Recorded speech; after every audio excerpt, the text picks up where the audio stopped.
sambil aku nanti mungkin ngejelasin dulu ya. Oh iya, sebelumnya perkenalkan dulu, namaku Galih Fajar Ramadan, salah satu alumni dari Teknik Biomedis ITB angkatan 2015.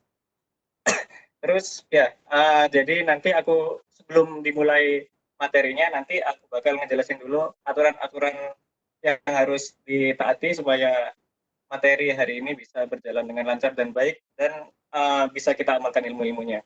Oke, mulai dari pertama. Nah, susunan acaranya. Jadi acara ini insya Allah akan berlangsung sekitar 1 jam dengan pembagian 15 menit nanti akan dibuka dan juga menunggu tadi sebenarnya sebelumnya. Nanti juga setelah dibuka oleh moderator dan perkenalan oleh pematerinya, nanti akan langsung dilanjutkan oleh pemateri itu sendiri selama 30 menit untuk penyampaian materinya. Kemudian setelah 30 menit, sekitar 30 menit nanti akan dilangsungkan sesi tanya jawab. Nah, nanti untuk mekanisme tanya jawabnya nanti akan dijelaskan di slide berikutnya. Intinya sesi tanya jawab akan ada di akhir. Terus terakhir akan ada penutupan oleh moderator dan nanti bakal di-share link untuk feedback dari acara ini buat teman-teman sekalian, ngasih masukan nih buat kita supaya acara kita makin baik ke depannya dan materinya bisa makin berkualitas. Oke, lanjut ke aturan buat peserta. Nah, pertama minta tolong nih buat teman-teman semua mic-nya supaya dimatikan supaya nanti nggak mengganggu jalannya materi oleh pembicara, kecuali nanti dibersihkan oleh moderator mungkin untuk bertanya atau yang lain. Nah, kemudian yang kedua, pada sesi presentasi, pembicara akan menjabarkan materi. Nah, jika ada pertanyaan, maka chat dengan format nama, kemudian pertanyaannya apa. Nah, kemudian nanti pertanyaan akan ditampung dan akan disampaikan ke pembicara dan dijawab di akhir sesi selama 15 menit. 15 menit itu tadi. Kemudian diimbau untuk para peserta tidak menginterupsi pembicara selama materi sedang berlangsung. Jadi yang suaranya di-mute jangan di-unmute, jadi tetap di-mute aja supaya nggak mengganggu jalannya materi. Kemudian ya, yang keempat tadi pada sesi tanya jawab, moderator akan memilih pertanyaan mana yang akan diajukan kepada pembicara. Kemudian peserta juga masih boleh memberikan pertanyaan selama masa sesi tanya jawab ini. Jadi masih boleh tanya via kolom chat tersebut. Kemudian terakhir diimbau untuk penggunaan kolom chat harap digunakan untuk pertanyaan saja supaya tidak menumpuk, supaya panitia gampang untuk melihat pertanyaan-pertanyaannya dan dikumpulkan dan kemudian ditanyakan. Oke, jadi sedikit kenalan nih untuk pematerinya. Jadi nama dari pemateri hari ini adalah Farhad Zamani. Dia adalah alumni juga, teman sekelas dari Teknik Biomedis ITB angkatan 2015 dengan final project atau tugas akhirnya yaitu tentang hardware design for signal acquisition of actin channel electroencephalogram with bipolar montage. Intinya bikin EEG lah buat sinyal otak. Nah, kemudian dia juga ternyata ventilator project engineer nih juga di Telkom Indonesia. Nah, nanti untuk lebih jelasnya boleh tanyain ke orangnya langsung. Nah, sebelum lanjut ke materi mungkin ada perwakilan dari BME Labs untuk memperkenalkan BME Labs seperti apa dan gimana apa yang bisa di-follow dan kawan-kawannya. Anda dipersilakan.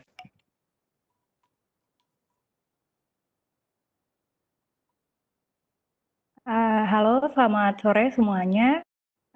Perkenalkan, aku Isya Amanda dari Teknik Biomedis Angkatan 2015. Selamat datang di lab meet pertama kami. Jadi, kami adalah BME Labs. BME Labs adalah gabungan dari beberapa alumni BME 15 sebenarnya untuk mewadahi sharing knowledge dan juga networking antara orang-orang yang berada di lingkup teknik biomedis, di mana teknik biomedis ini secara ilmu sendiri sangat luas sekali. Gitu. Harapannya melalui kegiatan-kegiatan yang seperti sharing ini, lalu juga ada pengenalan ilmu-ilmu seperti sharing tentang ventilator yang semalam baru dipublish juga, itu bisa meningkatkan pengetahuan dan awareness dari masing-masing orang-orang yang punya ketertarikan di bidang teknik biomedis ini sendiri, di mana sebenarnya teknik biomedis sendiri nggak cukup hanya dimengerti oleh engineer saja, tapi juga ada dokter, ada industri, dan ada juga pihak-pihak akademia yang juga perlu untuk bergabung bersama di platform ini. Mungkin sekian aja perkenalan singkat tentang BME Labs. Selanjutnya bisa diobrolin di lain hari. Gitu. Selamat Hari Pendidikan Nasional juga. Kebetulan hari ini tanggal 2 Mei, semoga BME Labs juga bisa berkontribusi untuk pendidikan, terutama di bidang biomedis di Indonesia. Makasih. Oke, terima kasih buat Isca atas penyampaian informasinya tentang kita. Nah, jadi jangan lupa juga ya buat follow kita di @bmlabs.com buat yang belum follow. Oke, jadi nggak perlu lama-lama lagi, langsung aja mungkin buat pemateri kita sambut Farhad Zamani untuk memulai presentasinya. Silakan Farhad buat dimulai.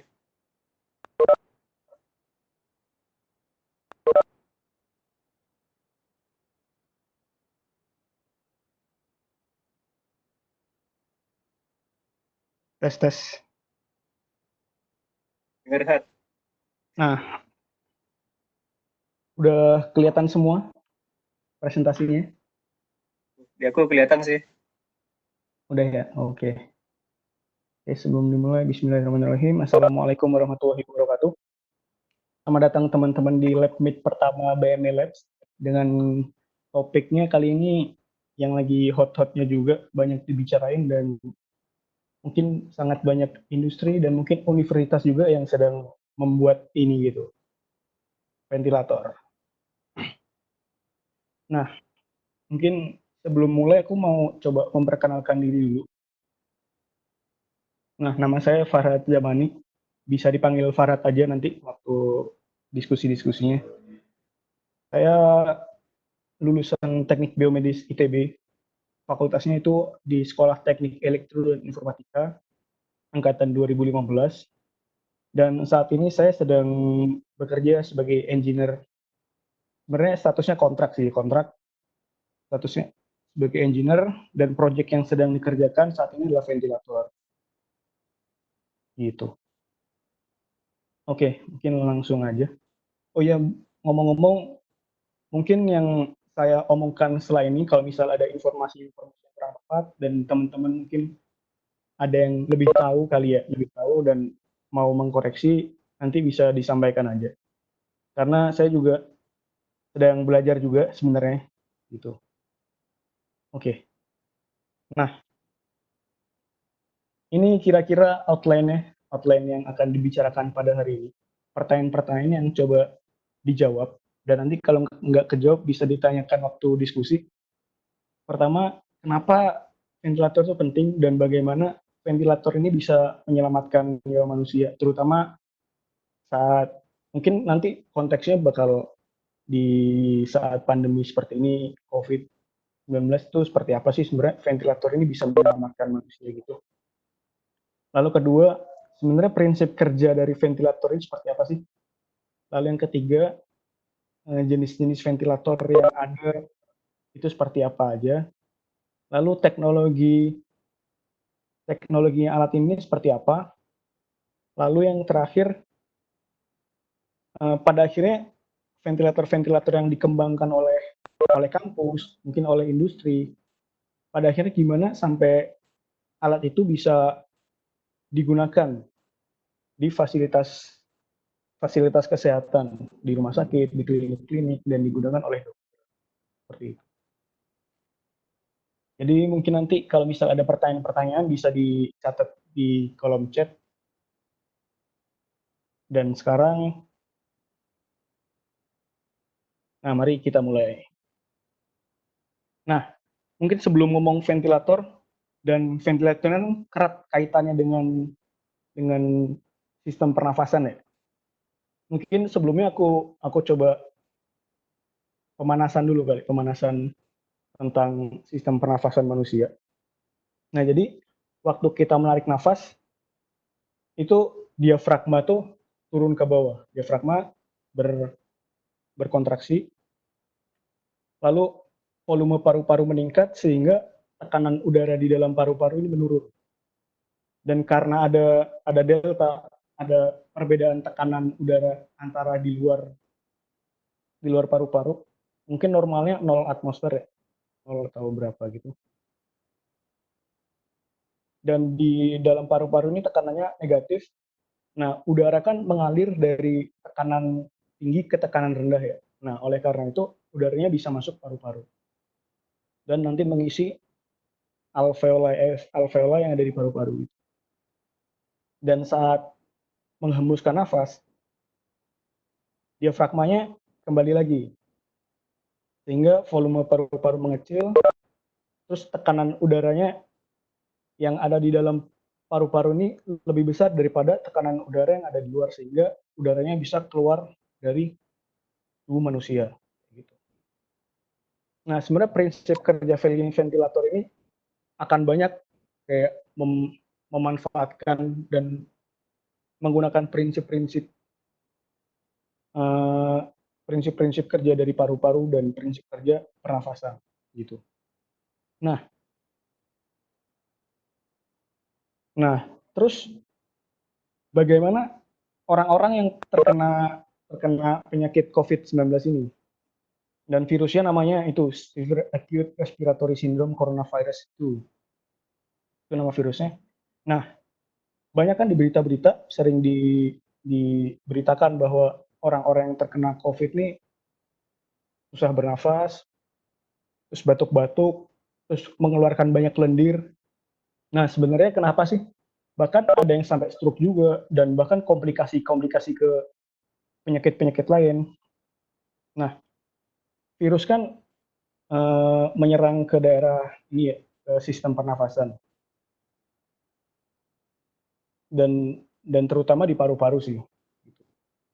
Nah, saat ada benda asing masuk ke dalam tubuh, nah di sana sistem imun tuh bekerja gitu. Sistem imun bekerja sehingga menyerang, sistem imun tersebut akan menyerang virus-virus itu dan di paru-paru. Dan kalau misal sistem imunnya tidak kuat, lemah, nah biasanya virusnya menang sehingga ya semakin parah virusnya membelah diri, karena virus tuh hanya bisa hidup kalau ada inangnya. Kalau ada inangnya itu adalah sel hidup. Nah, sehingga virusnya akan semakin banyak dan paru-paru bisa, kalau parah itu lama-lama alveoli yang ada di dalam paru-paru itu mengalami inflamasi peradangan, dan saat peradangan terjadi di dalam sini tuh alveoli kan bentuknya gini. Nah, saat ada peradangan nanti ini akan terisi oleh fluid gitu, terisi oleh cairan.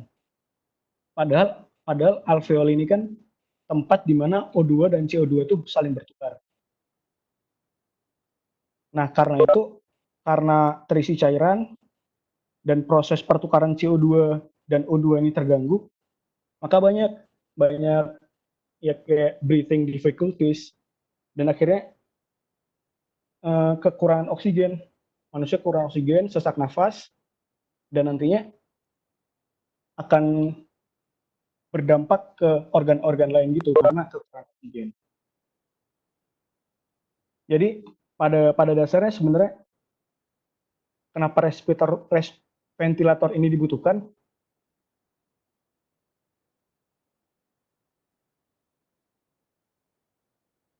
karena pasien-pasien yang terkena COVID itu susah bernafas dan nggak bisa bernafas sendiri.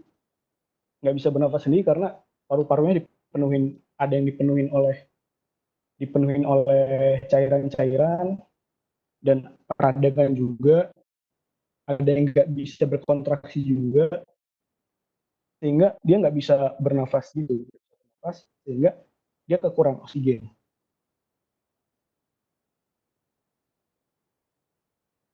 Nah, dan kalau kekurangan oksigen, itu bisa lead to other organ failures, mungkin hati dan ginjal dan lain-lain. Makanya banyak orang-orang yang terkena COVID itu komplikasi-komplikasi gitu. Nah, oleh karena itu, orang-orang yang tidak bisa bernafas sendiri perlu bantuan dari luar, dari entah mesin atau ada nafas buatan atau alat-alat lain. Dan ini ada pathway to death-nya. Jadi bagaimana orang yang terkena gangguan sistem pernafasan ini pada akhirnya mati gitu. Meninggal maksudnya. Nah, di sini kebutuhan oksigen udah terpenuhi belum? Kalau enggak, dia akan meninggal. Dan kalau iya, dia maka dikasih bantuan oksigen yang ditabung atau CPAP, continuous positive airway pressure, ntar bakal dijelaskan, atau non-invasive ventilation.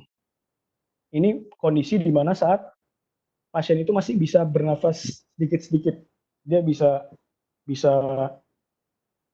inspirasi. Nah, ada kondisi di mana dia tidak bisa melakukan inspirasi. Maka digunakanlah invasive mechanical ventilation. Nah, kita biasanya ngelihatnya itu kalau di gambar-gambar atau di berita-berita, itu dia yang pakai tabung terus dimasukin ke mulut. Nanti bakal aku kasih lihat fotonya. Nah, mungkin saat udah sangat parah, mungkin paru-parunya udah penuh oleh cairan atau mungkin hal-hal lain gitu, kondisi-kondisi lain juga, digunakan extracorporeal membrane oxygenation. Nah, ini bentukannya seperti paru-paru dan jantung buatan gitu. Dia menggantikan fungsi paru-paru dan jantung. Jadi disuntikan ke arteri dan vena, nanti alat itu yang mengalirkan oksigen dan menyaring dan menukar oksigen CO2 terus dimasukin ke tubuh lagi gitu. Tapi ini nggak dibahas di sesi kali ini. Nah, kali ini akan bahas yang CPAP, non-invasif dan invasif. Dan ini adalah hal-hal yang biasa ada di ventilator.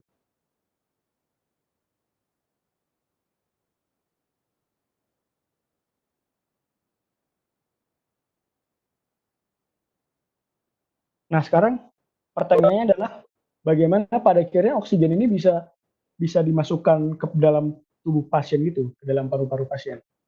Dan ini kita bicara tentang device-device. Alat-alat apa aja sih sebenarnya yang bisa membantu tuh. Nah, jadi ada dua cara. Pertama, negative pressure, lalu yang kedua dengan positive pressure. Nanti akan kujelaskan negatifnya seperti apa dan positifnya seperti apa. Nah, ini adalah ventilator angkatan pertama kali ya. Manusia tubuhnya dimasukin ke dalam tabung, lalu kepalanya ada di luar.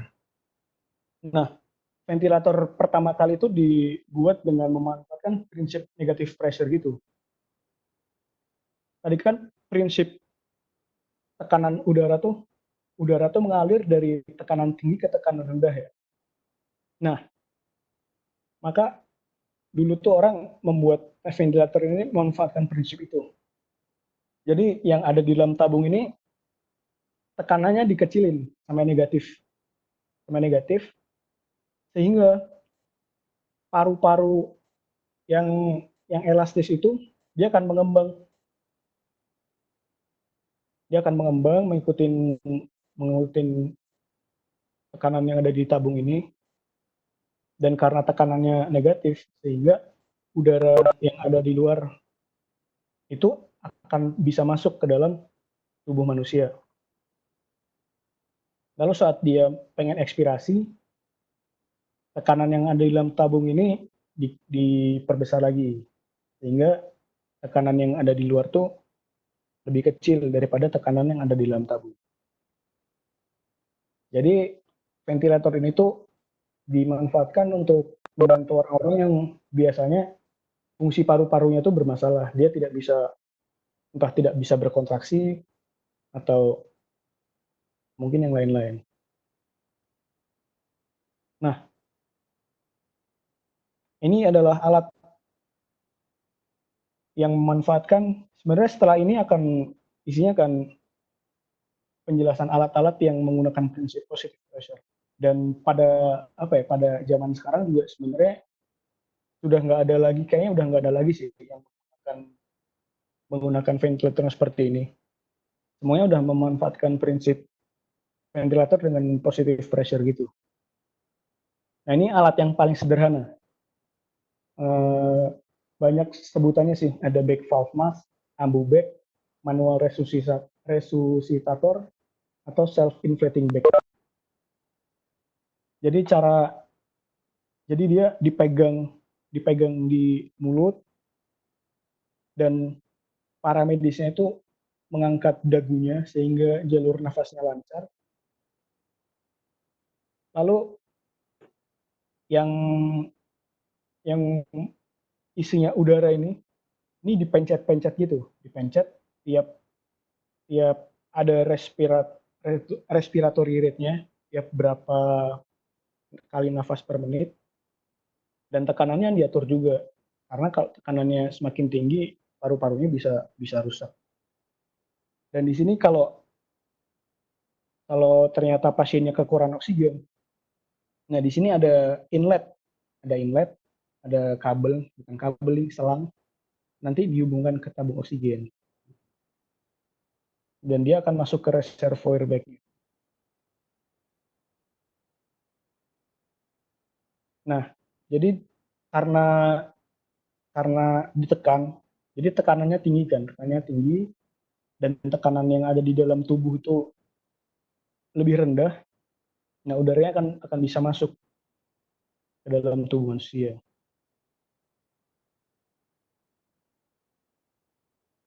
Yang selanjutnya, ini fitur-fitur ambu bag. Ini bag-nya. Lalu di sini ada oxygen connection yang seperti yang di slide sebelumnya aku jelaskan. Nah, di sini ada pop-off valve. Pop-off valve tuh dia mengatur tekanan maksimal yang bisa keluar gitu. Jadi paru-paru itu punya batas maksimal tekanan yang bisa masuk agar tidak rusak, dan pop valve ini yang mengaturnya. Normalnya 40 cm air, 40 cm H2O. Nah, di sini ada sensing portnya untuk sensor. Terus ini untuk mengetahui pressure gauge-nya, mengetahui tekanan yang masuk. Dan ini ada PEP valve. Ntar bakal aku jelaskan seperti apa tuh fungsinya.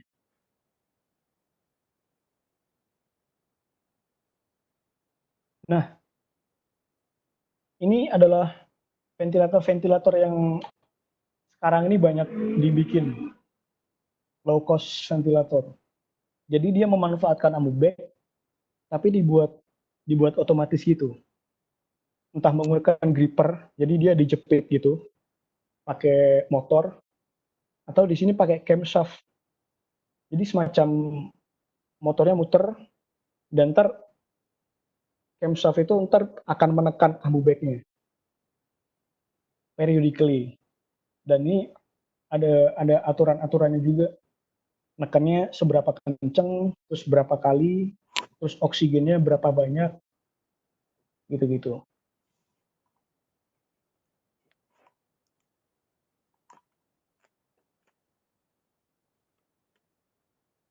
Nah, ini CPAP, Continuous Positive Airway Pressure. Ini biasanya menggunakan blower. Blower tuh semacam kipas gitu. Kalau tadi Abu Bek kan dia ditekan ya, tiap tiap tiap beberapa detik ditekan, terus tekanannya naik turun. Sedangkan penggunaan CPAP ini dia menggunakan tekanannya continuous. Jadi dia range-nya kalau nggak salah antara 5 sampai 20 cm H2O.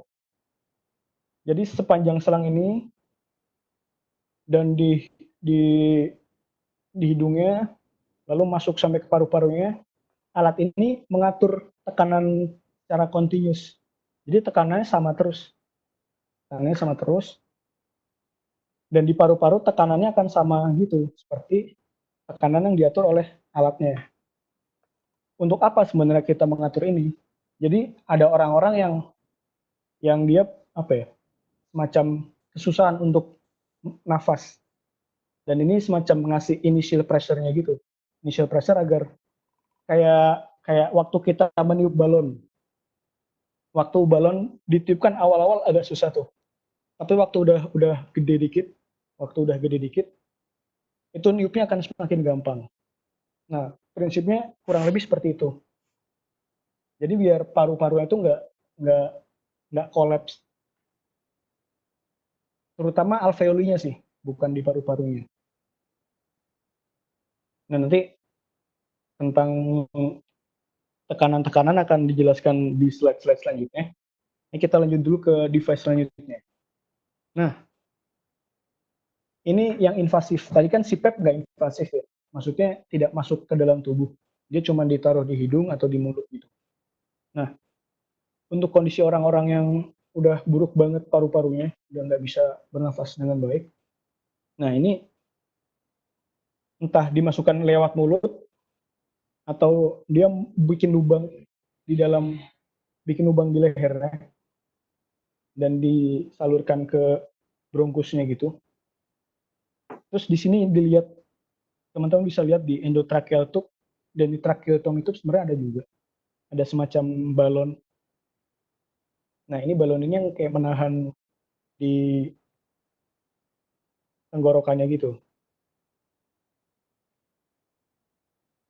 Biar udaranya tuh cuman lewat sini doang, lewat selangnya doang, nggak masuk ke sela-selanya. Gitu. Ini kalau emang udah parah banget sih biasanya baru pakai ini. Tapi tergantung dokter dan paramedisnya juga sih yang lebih paham kapan harus menggunakan yang invasif dan kapan yang non invasif. Mungkin teman-teman yang dokter kalau ada bisa sharing-sharing juga nanti. Nah, ini komponen-komponen supportingnya yang biasanya ada di ventilator-ventilator yang digunakan di rumah sakit yang udah high end gitu. Humidifier itu untuk melembabkan udaranya sebelum masuk ke dalam tubuh. Lalu mixer chamber. Nah, mixer chamber ini penting gitu untuk ventilator. Ntar ada fotonya. Itu untuk mencampur udara. Udara yang di luar sama nanti mungkin ada tambahan-tambahan oksigen dan nitrogen gitu. Sebelum nanti akhirnya dimasukkan ke dalam tubuh. Lalu sensor-sensor pengukuran, ada sensor tekanan, ada flow sensor, ada sensor oksigen, dan mungkin sensor-sensor lain. Dan di sana ada heater juga untuk menyamakan suhu udara sebelum masuk ke dalam tubuh manusia. Dan ada filter bakteri biasanya. Agar udara yang masuk ke dalam tubuh tuh tidak, bukannya sehat malah kena virus-virus baru atau bakteri-bakteri baru. Nah, selanjutnya, ini ventilator yang udah standar industri banget, banyak angka-angkanya, ada grafiknya juga. Ini kebetulan mereknya Mindray. Nah, kalau di zaman pandemi sekarang tuh produksi yang banyak digencarkan kan yang low cost gitu ya, yang murah-murah. Yang mungkin harganya sekitar ya antara 10 sampai mungkin maksimal 50 juta lah, itu udah mahal juga. Nah, yang ventilator yang seperti ini yang harganya mungkin bisa mencapai ratusan juta gitu. Karena emang fiturnya udah sangat banyak dan modenya juga sangat banyak, bisa diatur-atur. Karena mode-modenya akan dijelaskan juga di slide.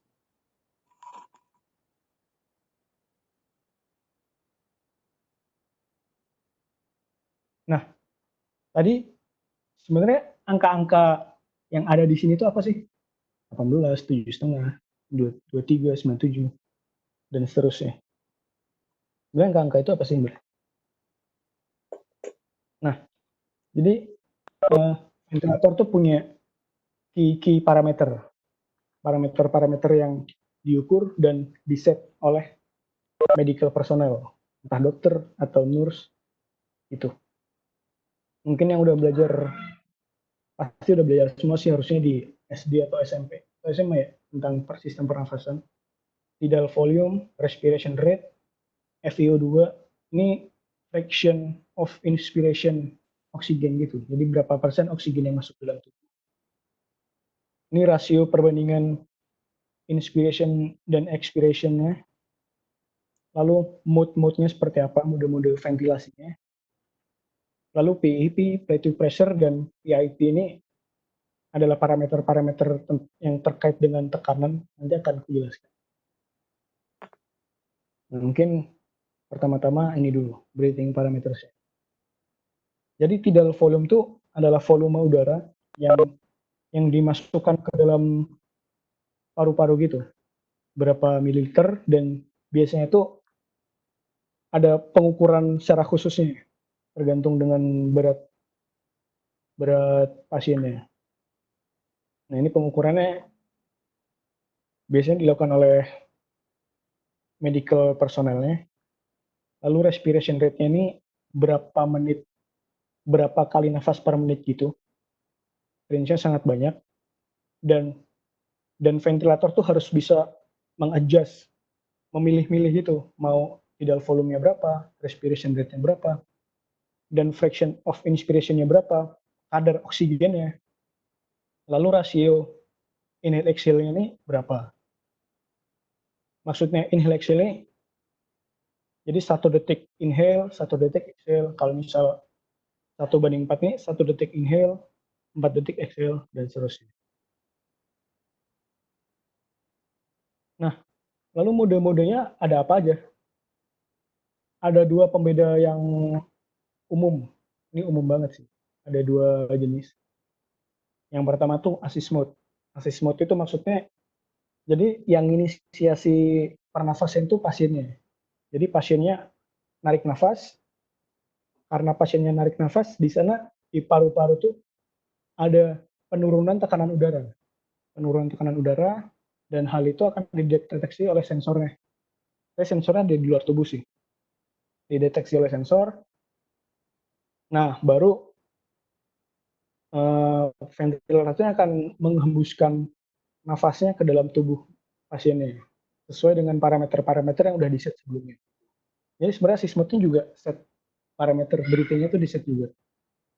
Nah, kenapa di sini can be combined by volume control mode? Ini biasanya dikombinasikan juga karena mungkin sewaktu-waktu pasien ini ternyata tidak menginisiasi nafas. Nah, karena parameter yang udah di set, misal wah ini dia di detik sekian tidak menarik nafas. Nah, dia secara otomatis walaupun dia tidak mendetek adanya penurunan tekanan, dia akan tetap menghembuskan nafas karena dia dikombinasikan gitu. Nah, lalu gimana kalau ada pasien yang dia sama sekali tidak ini paru-parunya udah buruk banget lah, dia punya kesusahan bernafas. Nah, dia ada control mode, jadi full breath-nya itu diinisiasi oleh mesin ventilatornya. Ini parameternya di set juga, kayak yang tadi tidal volume, respiration rate, lalu tekanan-tekanannya, kadar oksigennya, Dan ada 4 contoh dasar. Ini banyak banget sebenarnya mode-modenya, tapi ada beberapa jenis mode yang umum. Yang pertama volume control. Nah, volume control ini dia mengatur volume. Berapa udara yang dimasukkan ke dalam tubuh. Lalu pressure control ini dia mengatur tekanannya instead of volume. Karena mungkin di pasiennya tuh paru-parunya punya masalah di kontraksinya, sehingga dia nggak bisa mengembangkan paru-parunya secara maksimal sesuai dengan orang normal gitu. Jadi dia pressure-nya ini harus diatur agar udaranya itu bisa masuk. Mungkin kalau teman-teman baca-baca tentang paru-paru, pernah mendengar istilah compliance. Compliance itu kalau nggak salah delta V per delta P gitu. Jadi perubahan volume dibanding perubahan tekanan. Nah itu compliance makin susah paru-parunya mengembang, dia akan semakin susah bernafas. Nah, mode selanjutnya ada CPAP dan PEP. Sebenarnya ini sama sih. Jadi dia mengatur tekanannya secara konstan gitu. Kalau yang volume control dan pressure control ini dia kan ada breathing cycles-nya gitu ya. Inhale, tahan dikit, exhale, inhale lagi, lalu tahan dikit, exhale lagi, dan seterusnya. Sedangkan CPAP ini dia mengatur tekanan yang continuous-nya berapa cmH2O. Prinsip kerjanya seperti yang udah aku jelaskan di slide yang CPAP tadi. Dan pressure support ini dia prinsipnya mirip seperti pressure control, tapi cuma diatur waktu inhale-nya doang, waktu dia narik nafas doang. Ini biasanya fungsinya untuk ini sih, untuk melatih ini bisa dikombinasikan juga kalau nggak salah mungkin sama assist mode. Ini untuk melatih paru-paru gitu sebenarnya, melatih pasien-pasien yang paru-parunya lemah gitu. Karena sebenarnya paru-paru itu bisa dilatih gitu, kayak orang renang, kan dia paru-parunya kuat, bisa nahan nafas agak lama dan tarikan nafasnya bisa lebih panjang gitu. Nah, slide selanjutnya. Nah, ini pressure parametersnya. Ada 3 yang utama. Peak inspiratory pressure, PIP tadi. Dia mengatur pressure maksimalnya. Berdasarkan sumber yang saya baca ini 40 cm2. Jadi kalau semakin tinggi atau kalau lebih tinggi dari ini, itu bisa menyebabkan rusaknya paru-paru. Lalu plateau pressure ini waktu dia inspiratory hold, waktu dia nahan nafas. Waktu naik nafas kan kita nggak langsung mengembuskan itu kan, agak ditahan dikit. Nah, itu ada plateau pressure-nya, maksimalnya 30 cmH2O. Nah, lalu PEP ini adalah pressure yang harus waktu kita mengeluarkan nafas full, waktu kita udah mengembuskan seluruh nafas kita, PEP ini mengatur agar tekanan yang ada di dalam paru-paru itu tidak nol, agar tidak nol. Range-nya itu antara 5 sampai 20. Dan semua ini kalau nggak salah harus bisa diatur gitu oleh ventilatornya. Nah, sebenarnya kenapa pressure ini penting? Nah, itu tadi sih. Pertama-tama tadi, paru-paru punya batas maksimal, dan sebenarnya di paru-paru ini ada surfaktan gitu, ada semacam tegangan permukaannya yang dia menahan agar tidak kolaps paru-parunya, tidak mengkerut, tekanannya tidak nol. Nah, fungsinya PIP itu mirip seperti surfaktan. Ini dia menahan tekanannya agar tidak nol gitu. Ada initial pressure-nya untuk memudahkan pernafasan, menarik nafasnya gitu. Nah, jadi untuk membuat ventilator tadi sebenarnya ya standar-standar apa ya? Kayak prinsip-prinsip kerjanya kurang lebih seperti yang udah aku jelaskan tadi. Dia mengatur tekanannya, memberikan nafas masuk lewat tube entah endotracheotomy atau tracheotomy atau via mask di hidung atau yang full sampai mulut juga. Tekanannya dimasukkan ke dalam tubuh, lalu paru-parunya berkontraksi, lalu dia menghembuskan nafas keluar lagi. Nah, agar bisa pada akhirnya ventilator yang dikembangkan oleh orang-orang di luar sana itu bisa masuk ke Kemenkes dan di-approve dan bisa diproduksi secara massal, itu ada regulasi-regulasi yang harus dipenuhi gitu oleh para pengembangnya. Nah, mungkin klasifikasinya dulu. Jadi ventilator itu ini cemiu. Correct me if I'm wrong. Ventilator itu diklasifikasikan di kelas C dengan high individual risk dan medium to public health risk. Ini berdasarkan Permenkes nomor 62 tahun 2017 tentang izin edar dan seterusnya. Dan itu juga based on Asian Medical Device Directive. Ini bisa cari di Google sendiri tentang aturan-aturannya. Ini diklasifikasikan berdasarkan 4 kelas ini. Kalau cuman kayak tisu atau kasa, itu masuknya low risk karena nggak berbahaya, nggak begitu membahayakan lah.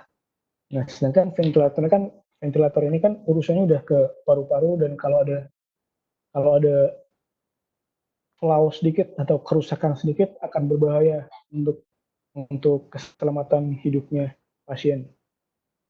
Nah, jadi semakin tinggi kelasnya ini proses verifikasinya, terus testingnya akan semakin ketat gitu. Dan semakin banyak prosedur-prosedur yang harus dilewatin. Nah, untuk testingnya, jadi diatur sebenarnya di Permenkes, dan testing pengujian dan sebenarnya kalibrasi juga itu dilakukan oleh BPFK, Balai Pengaman Fasilitas Kesehatan. Mereka punya SOP-nya juga, SOP tesnya seperti apa. Aku belum pernah lihat juga sebenarnya sih. Dan ventilator tersebut harus memenuhi standar-standar yang ditentukan. Nah, standar-standarnya seperti apa? Sebenarnya banyak banget standar-standarnya.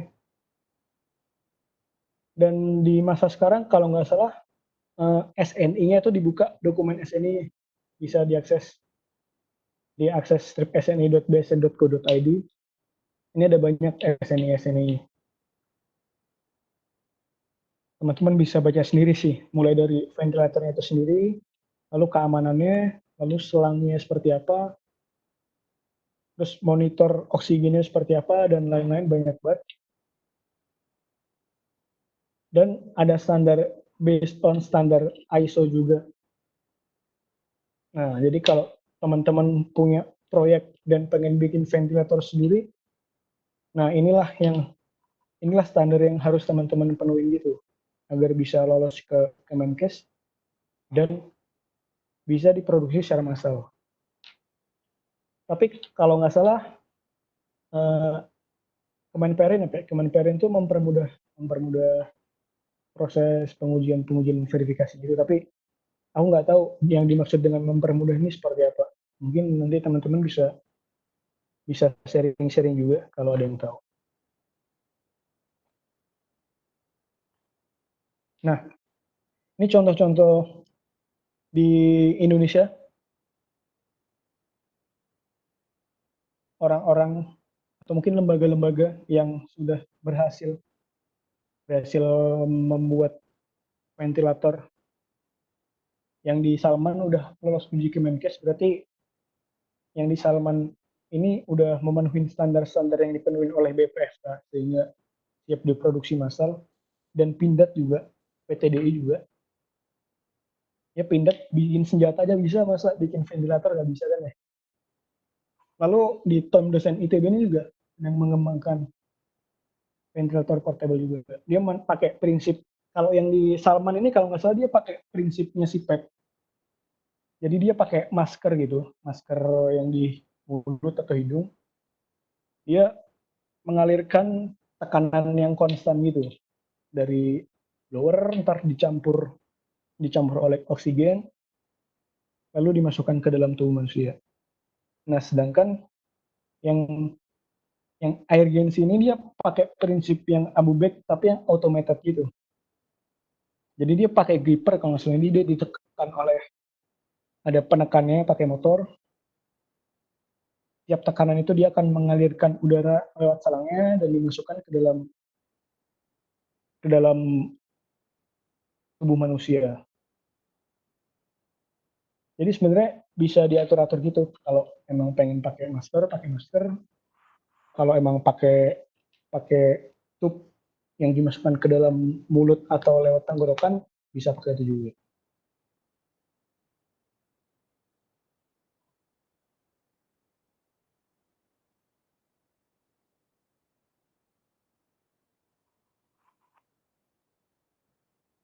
Lagi ramai juga Elon Musk dibully oleh netizen. Nah, dia Tesla sedang mengembangkan ventilator juga. Ini orang-orang pembuat mobil nih bikin ventilator. Nah, yang dimaksud mixer chamber itu yang seperti ini sebenarnya. Yang macam tabung, dia dimasuk udara yang dari blower atau dari pompanya mungkin masukkan dalam tabung, lalu oksigennya masuk, mungkin ada udara-udara lain masuk juga. Nah, baru ntar disalurkan ke ini bunch of sensor tadi, sensor-sensor yang sangat banyak. Nah, sensor ini pada akhirnya difungsikan untuk menunjukkan grafik-grafik dan angka-angka ini. P ini pressure, F ini flow-nya, V-nya volume-nya, dan itu ada, kalau nggak salah ada yang normalnya juga seperti apa. Maksudnya pernafasan manusia normal seperti apa. Dan ini memudahkan para mediknya atau medical personnel untuk mengamati perkembangan, dan mungkin kalau ada yang tidak benar dari pasiennya, mungkin untuk mengganti parameternya lagi atau mungkin mengambil tindakan lanjutnya. Oh iya, mungkin perlu kutambahkan juga, belum kutuliskan di slide-nya. Jadi ventilator ini juga harus ada alarmnya.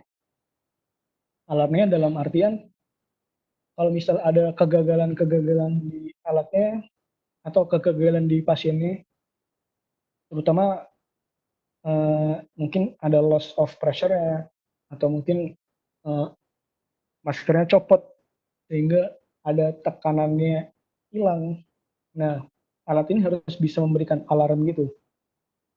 Karena kalau nggak ketahuan bisa berbahaya, karena taruhannya ya nyawanya akan hilang gitu.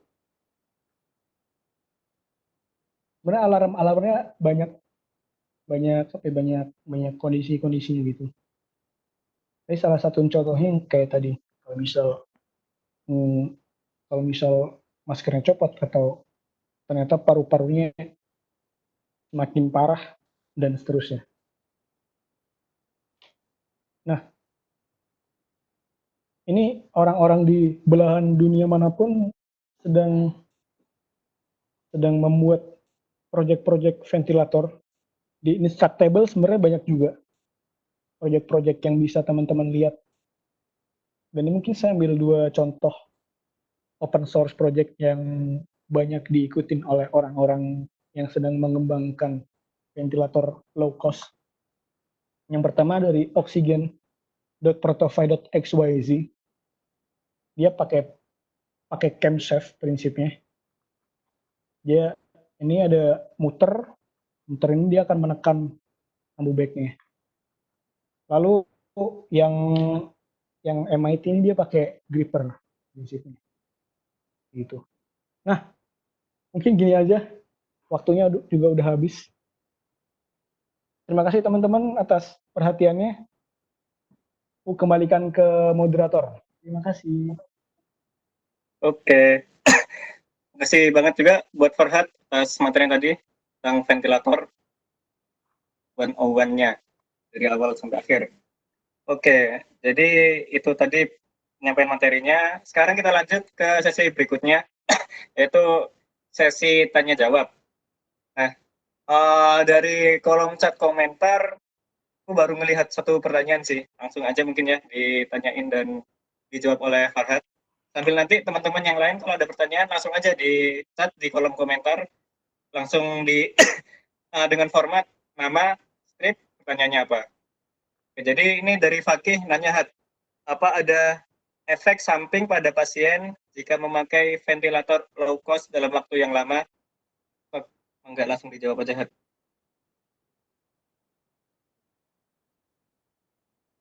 Langsung jawab ya. Nah, Ya, jadi apa-apa. sebenarnya ini setauku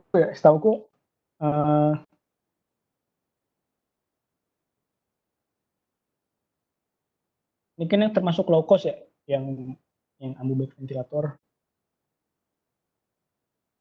yang open source tuh.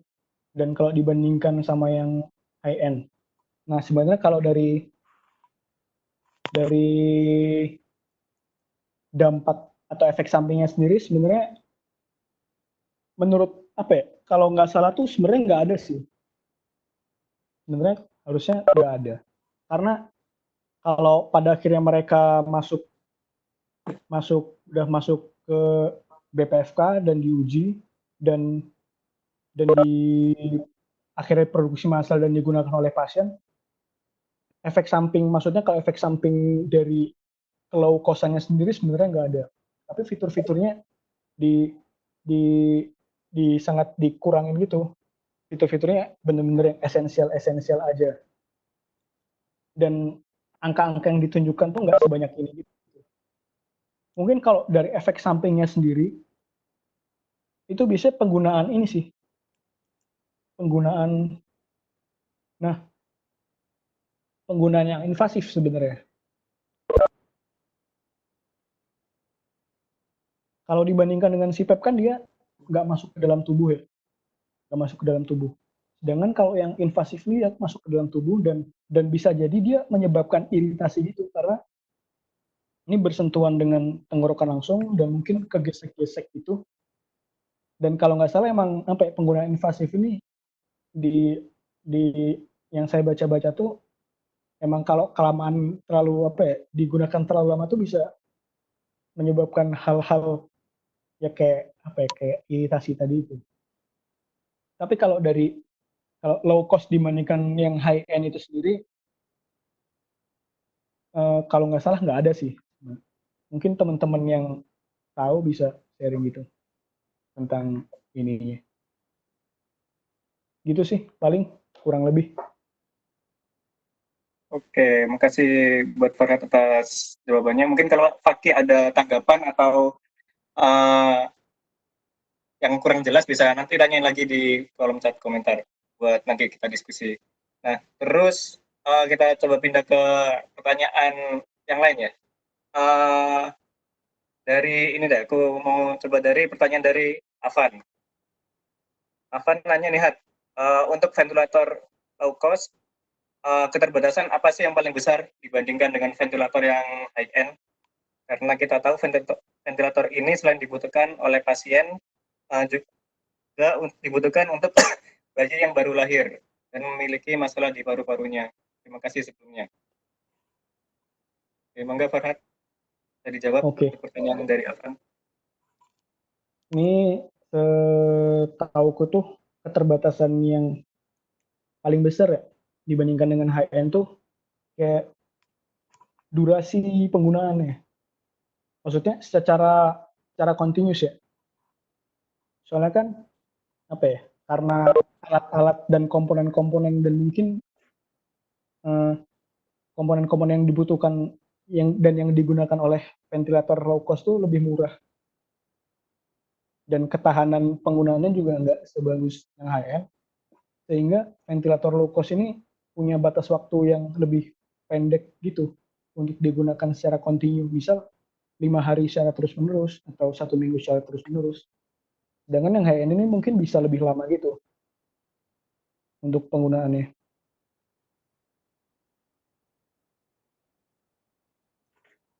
Nah, selain dibutuhkan untuk pasien COVID, juga dibutuhkan oleh bayi yang baru lahir. Nah, setauku itu sih sebenarnya apa ya, disadvantage yang paling besar ya, dari ventilator yang low cost, dari karena apa ya, karena penggunaannya, karena alat-alatnya dan komponennya lebih murah daripada yang high end, ya penggunaannya emang bisa lebih lebih murah gitu. Lebih lebih nggak bisa lebih lama digunakan dibanding yang high end.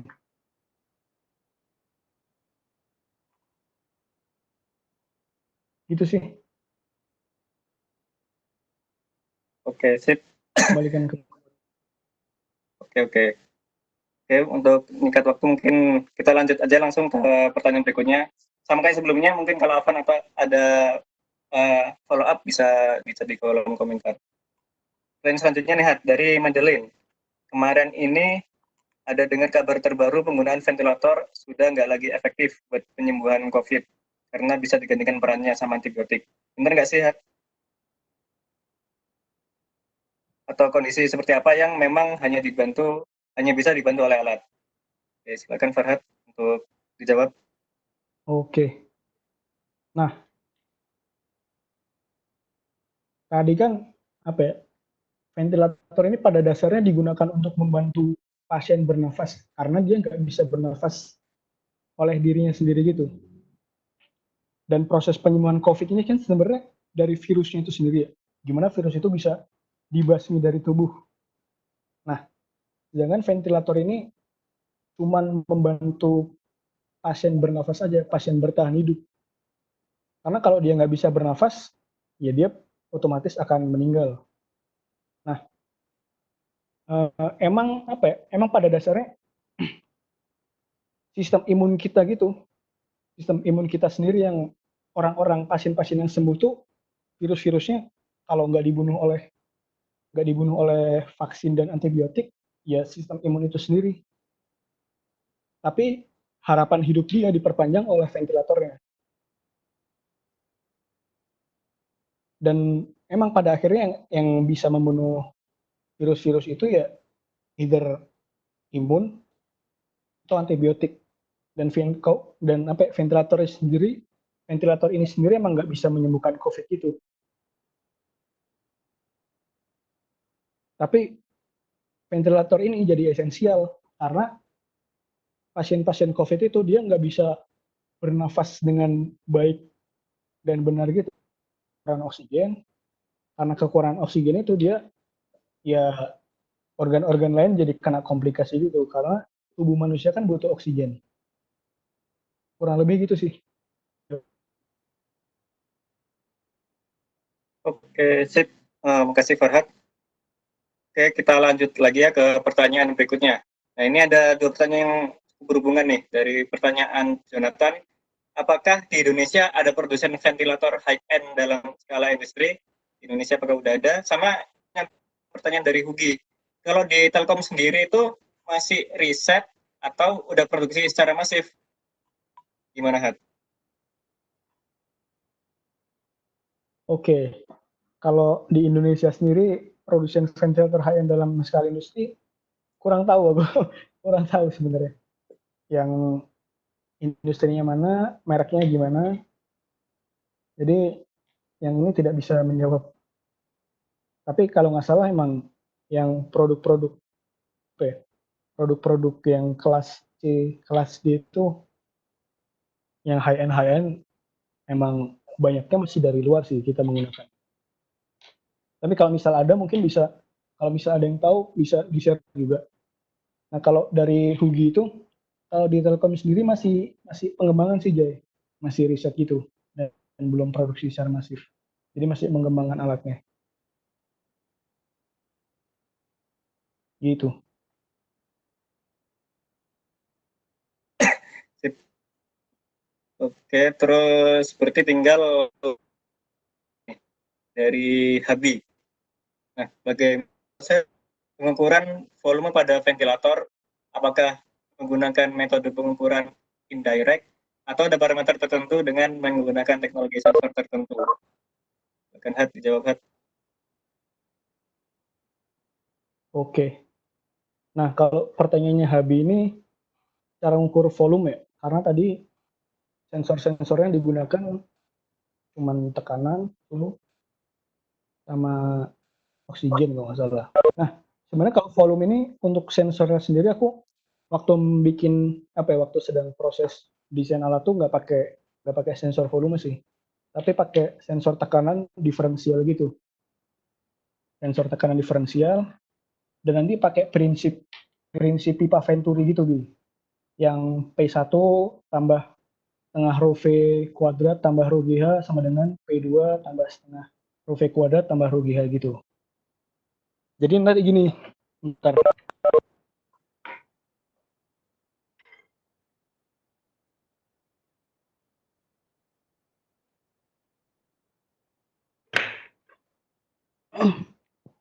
Nah, prinsipnya kayak gini gitu. Jadi tekanan yang ada di sini,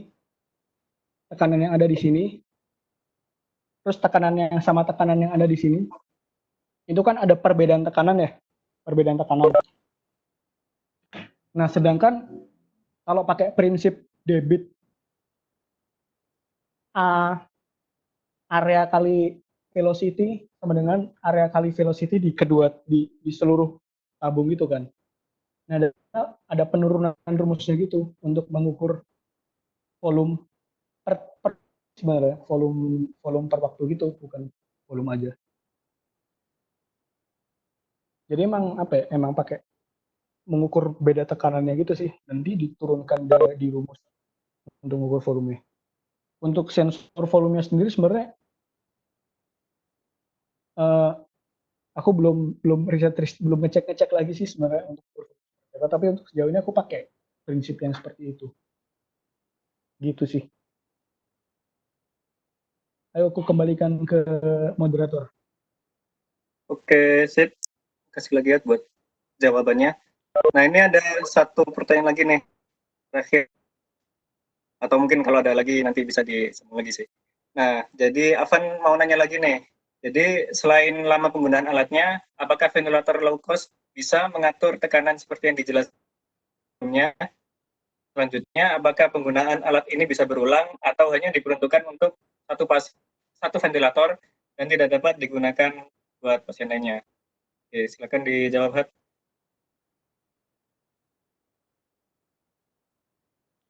Oke. Jadi untuk yang low cost ini sebenarnya PIP, plateau pressure, dan PEP itu adalah parameter-parameter yang wajib diketahui gitu di semua ventilator. Baik yang low cost ataupun yang high end gitu. Karena apa ya? Karena itu parameter-parameter yang esensial, dan kalau nggak ketahuan dan tiba-tiba tekanannya lebih daripada yang seharusnya, pasiennya bisa auto death. Nah, sehingga emang harus diatur gitu, harus diatur dan diketahuinya menggunakan sensor dan kalibrasi gitu sebenarnya. Atur-ngatur di controllernya, kayak angka-angkanya berapa, mungkin ada parameter konstanta kalibrasi, variabel kalibrasi, dan lain-lain. Lalu selanjutnya, apakah penggunaan alat ini bisa berulang? Ditemukan di satu ventilator. Kalau berulang dalam artian, misal pasien ini udah sembuh, lalu ganti pasien lain, itu bisa. Tapi kalau dua pasien menggunakan satu ventilator, kalau nggak salah di berita-berita itu aku sempat baca ada ventilator yang dikembangkan untuk melayani beberapa melayani beberapa pasien. Tapi untuk sistem kerjanya sendiri aku belum belum tahu gitu sih antara beda-beda tekanan-tekanannya atau tekanannya disamain atau seperti apa. Tapi kalau gunakan ini maksudnya sekali pakai itu enggak sih, gitu. Udah, Oke, sip. itu aja Sip. mungkin Pak jawabannya.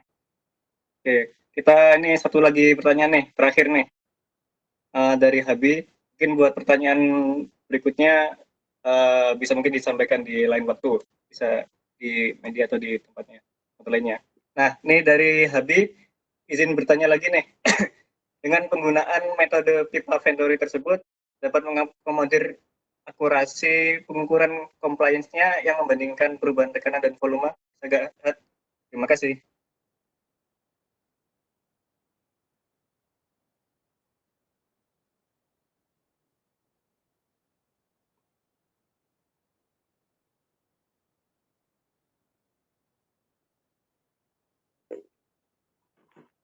Nah, untuk yang pengukuran compliance paru-paru ini sebenarnya eh, cara ngukurnya sebenarnya aku juga belum tahu gitu. Jujur ya, belum tahu cara ngukurnya gimana compliance paru-parunya. Tapi apa ya? Tapi kalau nggak salah tuh pengukuran apa ya? eh,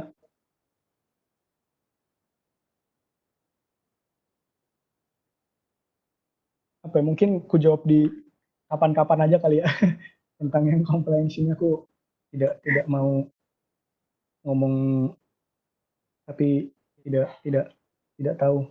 Itu dah cukup mah. Oke, sip, sip. Oke, jadi dari pertanyaan juga udah habis juga sih sebenarnya. Jadi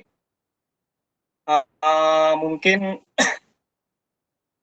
dicukupin dulu untuk sesi tanya jawabnya hari ini. Nah, sebelum ditutup, nih ada sesuatu nih buat kalian sebentar. Nah, yang mau nanya lagi selain bisa di DM IG sama di email ke info@biomed@gmail.com, nanti bakal dijawab oleh Farhad langsung, terus nanti di forward ke kalian. Nah, kemudian jangan lupa juga buat isi link feedback di kolom komen yang udah aku share barusan di bit.ly/feedback labmeet 1. Nah, ini untuk eval kita buat panitia supaya labmeet kita yang berikutnya bisa makin baik. Oke, jadi uh, sambil kalian ngisi nanti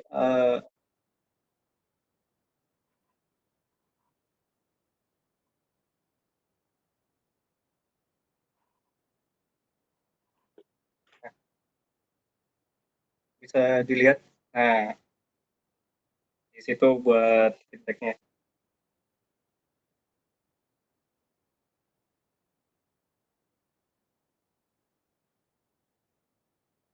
Jadi paling tungguin sampai 16.50 ya buat kalian ngisi, nanti kita tutup bareng-bareng.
Oke, jadi sambil kalian ngisi mungkin sambil aku tutup sekalian ya, nanti share sekalian selesai meetingnya.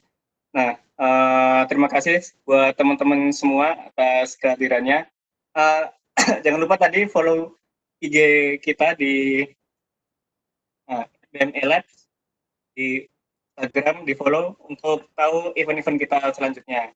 Tunggu aja kabar selanjutnya, dan jangan lupa untuk ikut event berikutnya. Bakal ada pemateri-pemateri yang lebih seru lainnya dengan tema-tema tentang biomedis yang lain juga dengan variasi yang lebih luas.